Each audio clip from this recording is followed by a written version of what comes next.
Kamusta? Magandang araw! Nandito tayo muli upang mag-aral ng math. Para sa araw na ito, ang topic natin ay obtaining equation of a line using two-point form.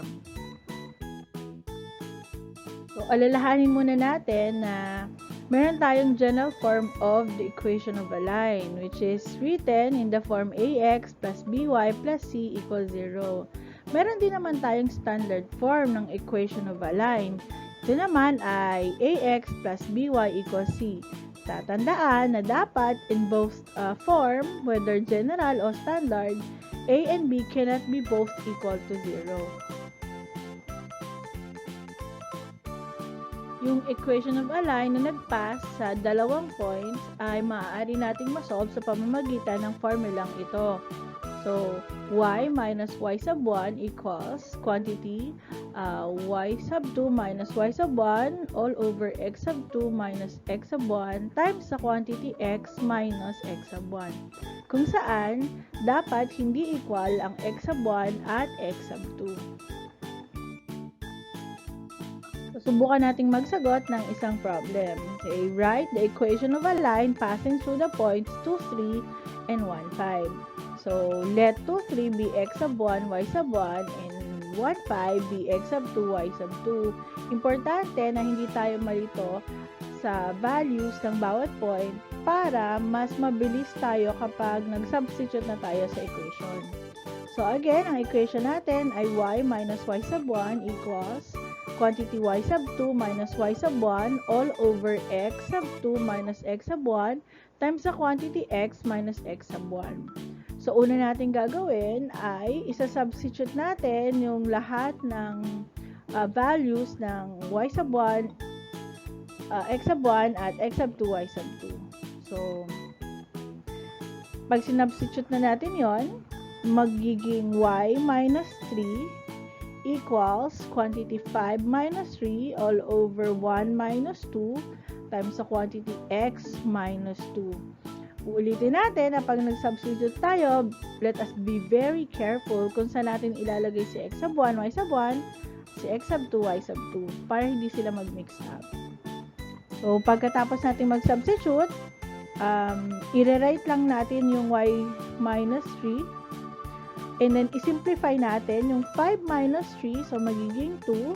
Then, y minus 2 magiging negative 1. And then, rewrite ulit natin yung x minus 2.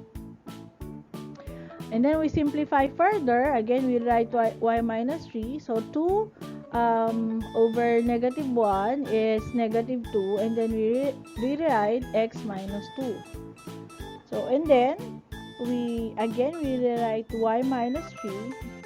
And then we distribute. So, negative 2 times x is negative 2x, and negative 2 times 2 is positive 4. So, that's distribution property. So, from that, pwede nating gamitan ng addition property of equality kung saan hahanapin natin yung opposite sign nitong 3, which is from negative, so positive. And then, kung anong inad natin sa kaliwa, yun din ang i-add natin sa kanan. So, bring down y. We do not have to write 0. Equals negative 2. And then, 4 plus 3 is 7. So, this is y equals negative 2x plus 7. Ito ay tinatawag na slope-intercept form.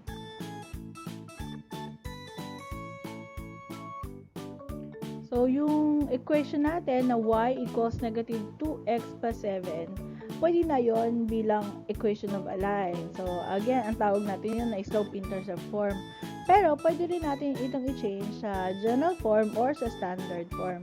So, kung sa standard form, so mula dun sa ating slope-intercept form, gagamitan natin siya ng APE kung saan yung 2x, ililipat natin siya sa left side of the equation. So, that will become positive 2x. And then, kung ano yung inad sa kanan, yun din ang i-add sa kaliwa. Again, that's addition property of equality. So, bring down 2x plus y equals 7. So, para naman sa general form, mula pa rin sa slope-intercept form, so, ganun ulit. Gamitan ulit natin siya ng APE. So, we have 2x plus y equals 7. So, sa standard form, isa pang proseso, gamitan natin siya ng APE or minsan we call this SPE, no? So, or subtraction property of equality. So, kung anong sinubtract sa kanan, yun din ang isusubtract sa kaliwa. We bring down 2x, bring down y, and then bring down negative 7 equals 0. Tatandaan, the standard form and the general form is, it has the same value. Magkaiba lang yung kanilang form.